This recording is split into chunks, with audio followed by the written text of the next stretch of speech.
오늘 우리에게 주신 하나님의 말씀은 신약성경 고린도후서 6장 1절에서 10절까지 말씀입니다. 우리가 하나님과 함께 일하는 자로서 너희를 권하노니 하나님의 은혜를 헛되이 받지 말라.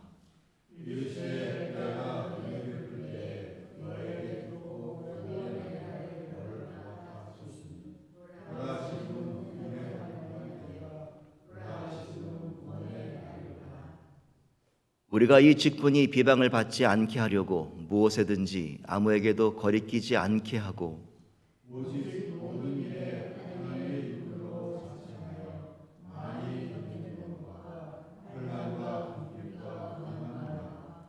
매맞음과 갇힘과 난동과 수고로움과 자지 못함과 먹지 못함 가운데서도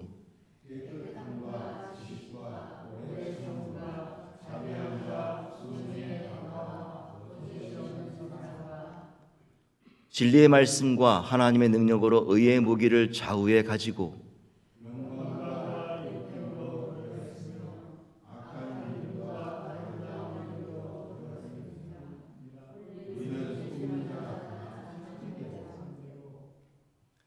무명한 자 같으나 유명한 자요 죽은 자 같으나 보라 우리가 살아있고 징계를 받는 자 같으나 죽임을 당하지 아니하고 가난한 자 같으나 많은 사람을 부유하게 하고 아무것도 없는 자 같으나 모든 것을 가진 자로다. 아멘. 오늘 목사님에게 아주 오랫동안 기도하며 전도에 오던 불신자 친구가 한 명이 있었다고 합니다. 근데 어느 날 그 친구가 교회를 한번 가보겠노라고 연락을 해왔다는 거예요. 이 목사님이 기쁜 마음에 그 친구에게 주일날 우리 교회로 와라. 그리고 예배에 그 친구를 초대하여서 가장 맨 앞자리에 앉게 하고 함께 예배를 드립니다. 근데 이 친구가 예배를 드리는 내내 계속해서 뭔가 감동이 있는지 눈물을 흘리고 말씀을 듣고 하나님께 기도하는 모습을 보이더라는 거죠. 그래서 목사님은 성령님께서 내 친구에게 임하셨구나. 저 친구가 은혜를 받는구나. 그런 생각이 감격하고 끝나자마자 그 친구에게 다가가서 인사를 했답니다. 오늘 예배 어땠어? 그러자 아니나 다를까 이 친구가 감격에 젖은 목소리로 참 박 목사 나 오늘 교회 오길 참 잘했다. 교회 오길 참 잘했어. 고마워. 그런데 이 교회 장로님들이 혹시 몇 분이나 되지? 은퇴하신 분까지 한 10분 되는데 왜 그래? 그랬더니 그 장로님들 오늘 다 모이시라 그래. 내가 오늘 은혜 받았으니까 내가 술 한 잔 쏠게. 우리 기독교인들에게 은혜라는 말은 참 빼놓을 수 없는 그런 단어입니다. 우리는 늘 은혜를 주고받고 또 은혜 속에 거하며 하나님의 은혜 없이는 살아갈 수 없는 그런 존재들이죠. 어떤 분들은 또 어떤 신앙인들은 교회 오는 이유가 은혜를 받기 위해서 온다고 말할 정도로 우리는 참 은혜가 필요한 존재들입니다. 하지만 우리 신앙 고백적으로 본다면 우리는 이미 은혜를 얻었고 그 은혜를 누리고 있어야 하며 또 그 은혜에 대한 열매를 맺어야 합니다. 왜냐하면 부활절의 능력을 갖고 살아가는 우리에게는 바로 이 십자가를 통하여 완성된 하나님의 은혜가 있기 때문이죠. 이 십자가가 없다면 죄 있는 우리는 하나님 앞에 나아갈 수 없는 것이지요. 함께 따라 하시겠습니다. 오늘 내가 하나님 앞에서 예배할 수 있는 이유는 다시 한번 하겠습니다. 오늘 내가 하나님 앞에서 예배할 수 있는 이유는 이미 은혜를 받았기 때문입니다. 믿으십니까? 우리가 은혜가 없어서는 하나님 앞에 나설 수가 없어요. 죄인된 우리를 하나님 앞으로 이렇게 이끌 수 있었던 것은 바로 십자가에서 허락된 우리 죄의 대속하심이 있기 때문에 오늘도 우리가 이 자리에 나왔다라는 것이지요. 오늘 우리가 읽은 이 본문은 고린도후서 6장 말씀은 사도 바울이 고린도 교회 성도들에게 보낸 아주 간절하고도 절박한 편지 내용 중에 하나입니다.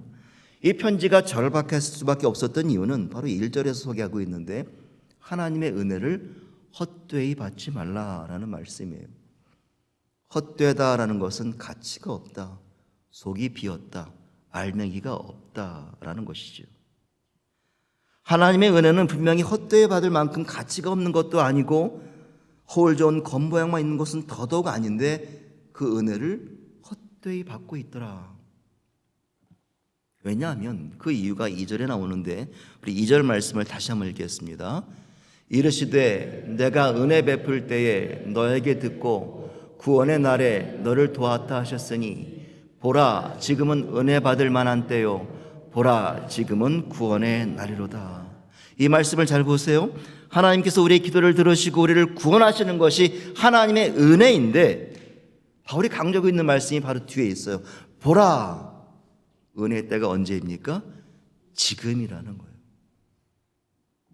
지금이라는 것입니다. 저와 여러분은 구원받은 백성입니다. 그렇게 고백하십니까?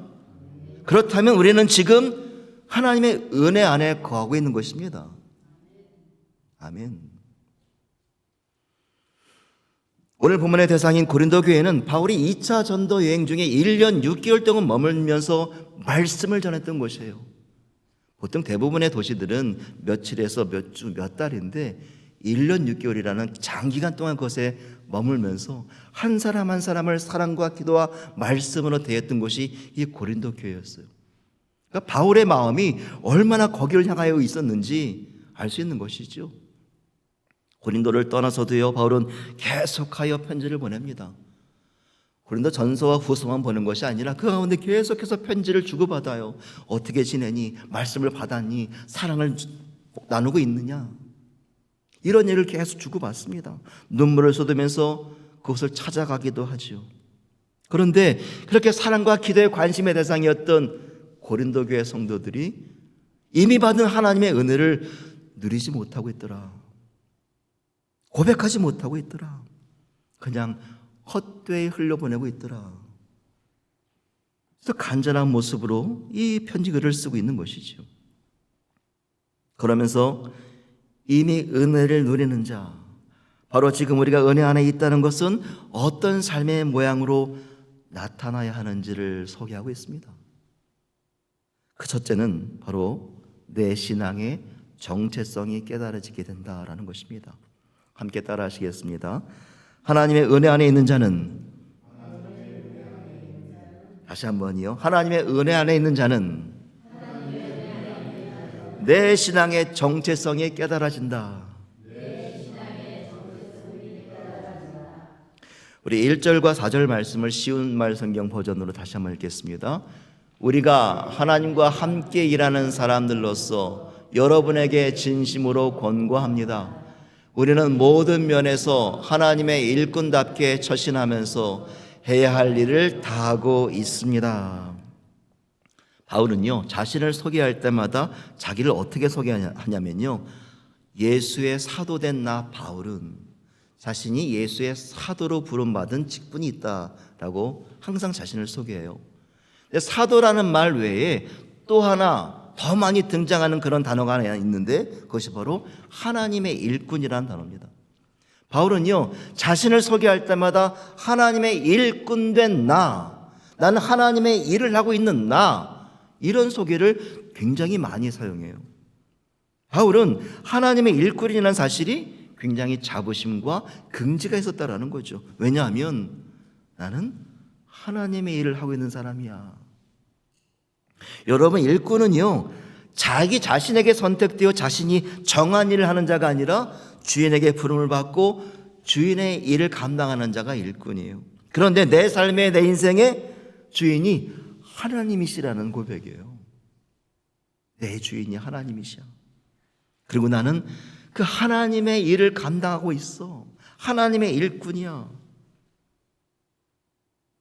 하나님의 일꾼이라는 놀라운 은혜의 정체성이 그 가운데 생겼다라는 것이죠. 오늘날 많은 교회들이 교회 공동체성을 강조하기 위하여 교우라는 말을 참 많이 사용해요. 저도 우리 교회가, 우리 모든 이들이 한 공동체, 한 공동체원, 한 가족이라는 의미를 담아서 교우라는 단어를, 호칭을 굉장히 많이 자주 사용합니다. 하지만 우리가 신앙적으로 볼 때 사실은 교우보다는 성도라고 불려야 마땅하죠. 성도. 교우는 내가 예수를 믿든 안 믿든 이 교회에 소속되어 있으면 모든 사람이 교우지만, 성도는요, 내가 내 입으로 예수님이 나의 구주로 고백될 때 주어지는 그런 직분이에요. 하나님께서 부여하시는 거룩한 직분이 성도입니다. 성도. 다시 말해, 내가 성도가 된다는 것은요, 죄와 사망에 억눌려 살던 내 안에 내가 고백한 예수 그리스도가 살아계셔서 내가 이제부터는 예수 그리스도에 의해서, 예수 그리스도를 위해서, 그리고 예수 그리스도를 따라 살아가는 존재가 되었다. 그것을 의미하고 있는 것이죠. 이것이야말로 우리가 받을 수 있는 가장 최고의 은혜입니다. 내가 성도로 불려지는 것, 가장 값진 은혜이고 존귀한 은혜입니다. 그런데 여러분, 하나님이 우리에게 주신 그 놀라운 그 은혜는 이렇게 최고인데 우리는 그 최고의 은혜를 누리지 못하고 어쩌면 헛되이 받아 흘려버릴 때가 참 많이 있는 것 같아요. 이제 곧 6월이 되면 이제 멕시코와 미국에서 월드컵이 열려요. 저는 이제 축구를 굉장히 좋아하기 때문에 아마 한국 경기와 멕시코 경기, 미국 경기는 다 보게 될 것 같아요.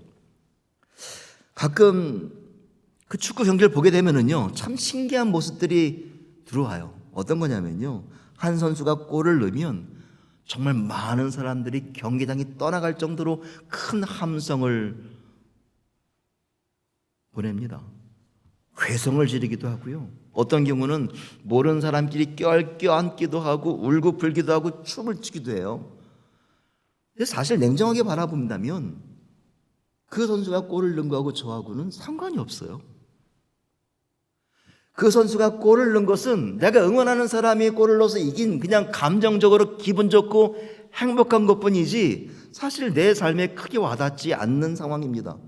그런데 그렇게 기쁘더란 말이죠. 그저 기분 좋은 건데 말이죠. 하지만 성도가 되었다는 것은 어떤 것입니까? 남이 골을 넣은 것이 아니라 내가 구원받은 것이잖아요. 내가 구원받은 은혜를 누리고 있는 것이잖아요. 하나님의 일에 동참하고 있는 것이잖아요. 그러면 어떤 감정의 표현이 나와야 되는 것입니까? 우리가 쑥스러워서 그렇지 사실 매주일 예배 때마다 우리가 할 수 있는 최고의 감격들과 즐거움의 표현들이 이 시간 이 자리에서 나와야 돼요. 그것이 고백이 되어야 되지 않겠습니까? 바울이 이사야 선지자의 말을 인용하여 말하기를 우리가 은혜를 받고 있는 때가 바로 지금 이 순간이라는 것입니다. 바로 지금이라는 거예요. 바로 이 시간, 예배하는 이 순간, 내가 기도하는 이 순간, 하나님께 찬양하는 이 순간, 말씀과 함께하는 이 순간, 우리는 그 은혜를 누리고 있는 하나님의 성도라는 것입니다. 그렇다면 은혜를 깨달은 자와 깨닫지 못하는 자들과 삶에서 보여주는 분명한 차이는 있을 거예요.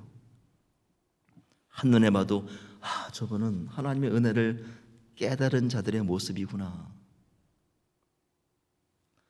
저는요, 우리가 교회 안에서만큼은 참 많이 즐거웠으면 좋겠습니다. 더 기쁘고 행복하셨으면 좋겠어요. 우리가 인상 쓰고 화내고 괴로워할 일들은 사실은 교회 밖에 너무나 많지 않습니까?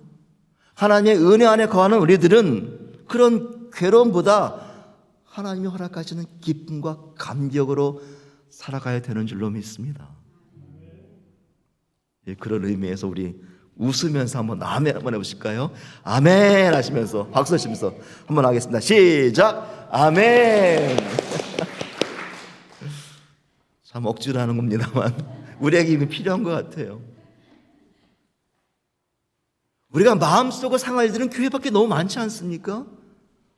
하나님의 은혜 안에 누리는 자들은 그 신앙의 정체성을 깨달아줘야 하는데 내가 하나님의 부르심을 받고 하나님의 구원받은 은혜의 성도들로서 기쁨과 감격으로 살아간다는 그런 고백이 있는 모습이 나타나야 한다는 것이죠.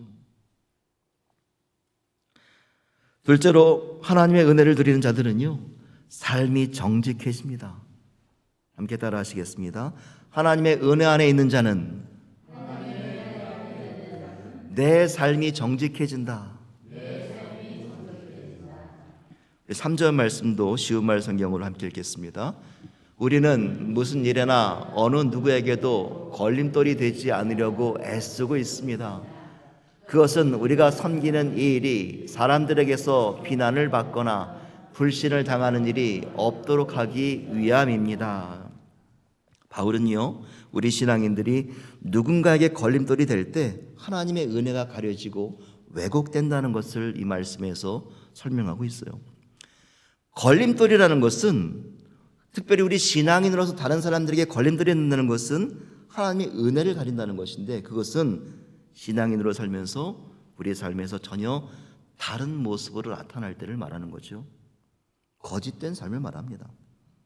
교회를 다닌다고 하면서 그의 믿음과 삶이 일치되지 않는 삶, 신앙인으로서 부끄러운 이면을 갖는 것이 하나님의 은혜를 헛되이 받게 만드는 것이다. 이런 설명을 주고 있어요.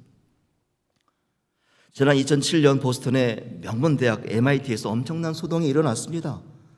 MIT에서 그 입학을 책임지는 입학사정관 메릴리 존스라는 사람이 학생들의 성적과 생활의 모범 점수를 결정해가지고 입학을 결정하는 사람이 사실은 그 이력이 허위로 작성되었다는 것이죠.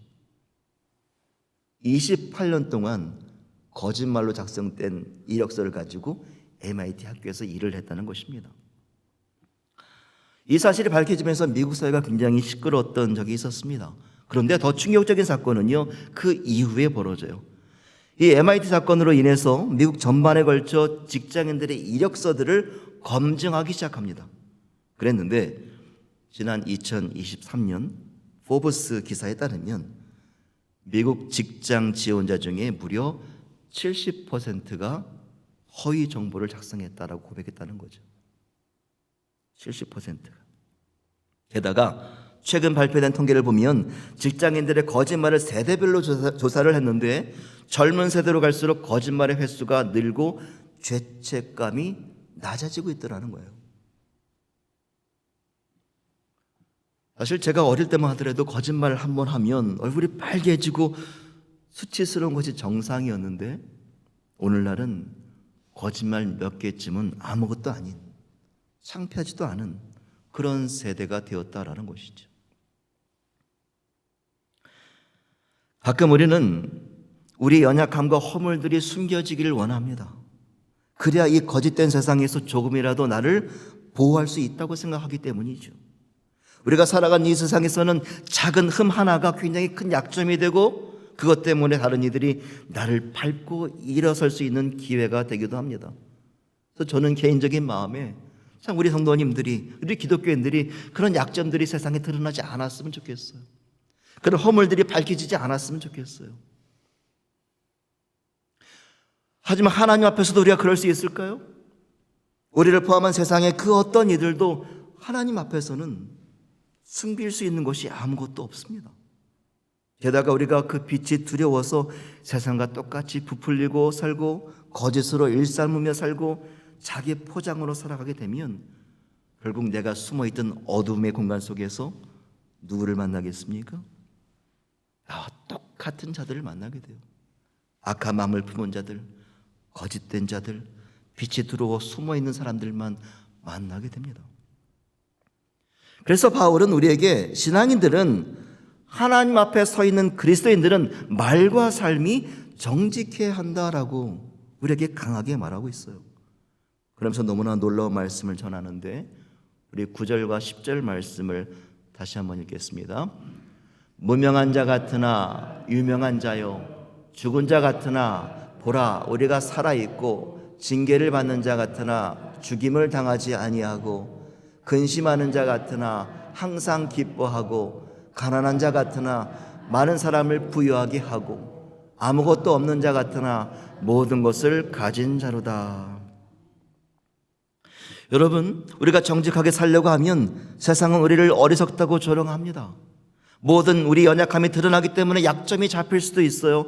그래서 세상의 기준으로는 어쩌면 이름 없는 무명한 자처럼 보인다라는 거죠. 손에만 보이는 가난한 자처럼 보인다라는 것입니다. 하지만 바울은 이 말씀에서 놀라운 말씀을 전해주고 있는데 우리가 정직함을 선택하느라 세상에서 밀려나고 무명한 자가 된 것 같지만 실상은 만군의 여호와께서 우리의 이름을 또렷이 기억하시는 가장 유명한 자가 된다는 것입니다.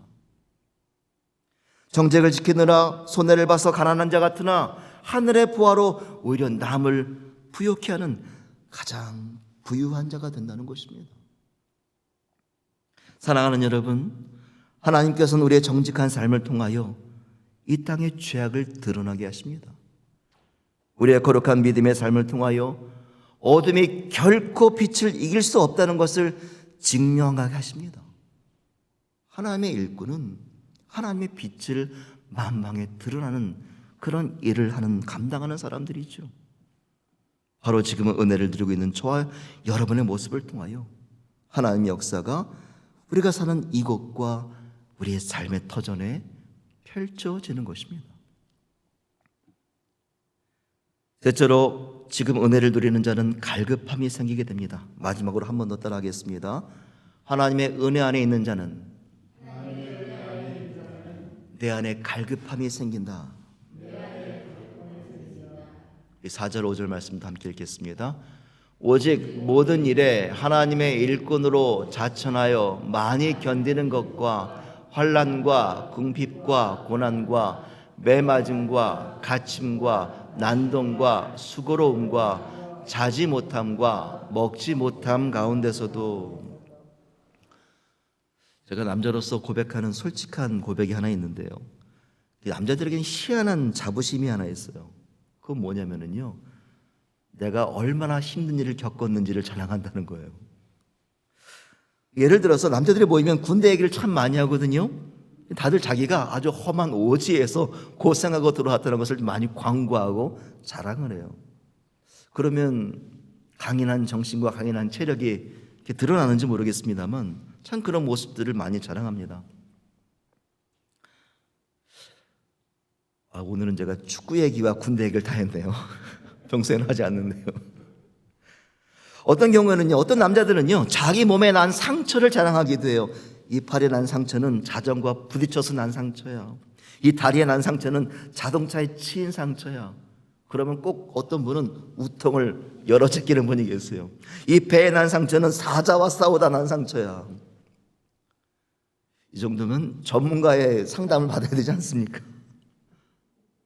과거의 고난을 참 많이 자랑하는 그런 습성들이 있습니다. 근데 바울의 이 말씀을 보면 바울도 고난의 상황들을 열거하고 있어요.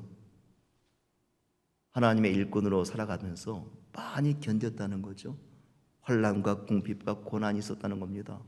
그 삶에 매맞음도 있었고 난동도 있었고 자지 못함도 있었다는 것이죠. 그런데 바울은 제가 조금 전에 얘기했던 남성들의 그런 자부심이 아니라 자신의 고난의 상황들을 표현하면서 어떤 것을 말하고자 하냐면 그 고난 속에서 자신은 하나님의 은혜를 찾지 않을 수가 없었다라는 고백이에요. 바울은 고난 속에서 하나님의 은혜를 사모하지 않으면 살아갈 수가 없었다는 것을 우리에게 말씀하고 있습니다. 매를 맞고 감옥에 갇혔을 때, 며칠을 굶고 잠 한숨 자지 못했을 때, 몸이 무너져 내려버릴 때 바울은 깨달았다는 것이죠. 하나님의 은혜가 아니면 나는 지금 이 순간 단 한 걸음도 뗄 수 없구나. 지금 당장 하나님의 도우심이 임하지 않으면 나는 여기서 끝이구나. 이런 말씀을 전해주고 있어요. 구약성경 시편 42편을 보면 이런 고백이 나옵니다. 하나님이여, 사슴이 시냇물을 찾기에 갈급함같이 내 영혼이 주를 찾기에 갈급하니이다.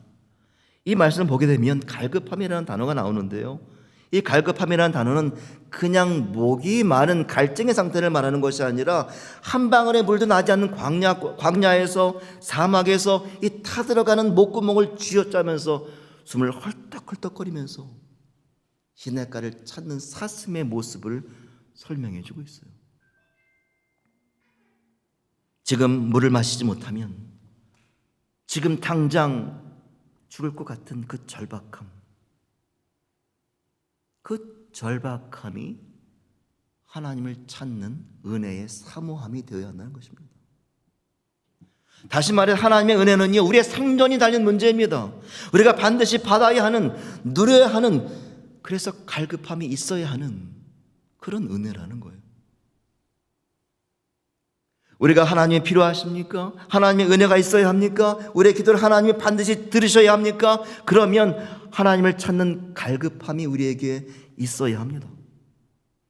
사방이 막혀 어찌할 바를 모르고 환난 중에 있고 남에게 말하지 못하는 궁핍과 수고로움과 이런 모든 고난 때문에 잠을 이루지 못하고 밥을 못 넘기는 그런 어려움이 있다면 사슴이 시냇물을 찾는 갈급함처럼 하나님을 지금 불러야 하는 사모함과 갈급함이 필요하다는 것이죠. 그렇기 때문에 우리에게 주어지는 갈급함은요, 우리 인생에서 하나님의 은혜가 가장 존귀하게 임하여지는 최고의 은혜의 순간이기도 합니다. 시편 107편 9절은 우리에게 약속합니다. 그가 사모하는 영혼에게 만족을 주시며 줄인 영혼에게 좋은 것으로 채워주심이로다. 바로 오늘 저와 여러분의 입술에서 하나님을 향한 그 사모함과 갈급함이 고백되어지기를 간절히 원합니다. 하나님이 없이는 한순간도 살 수 없다는 간절함이 있기를 다시 한번 원합니다.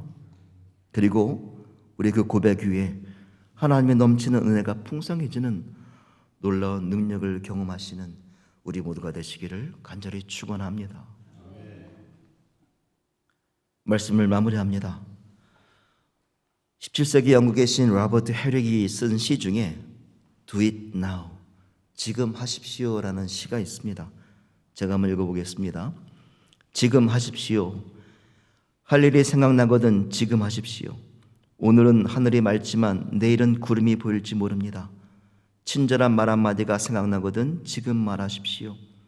사랑하는 사람이 언제나 곁에 있지는 않습니다. 미소를 짓고 싶거든 지금 웃어주십시오. 당신의 친구가 떠나기 전에 지금 미소를 주십시오.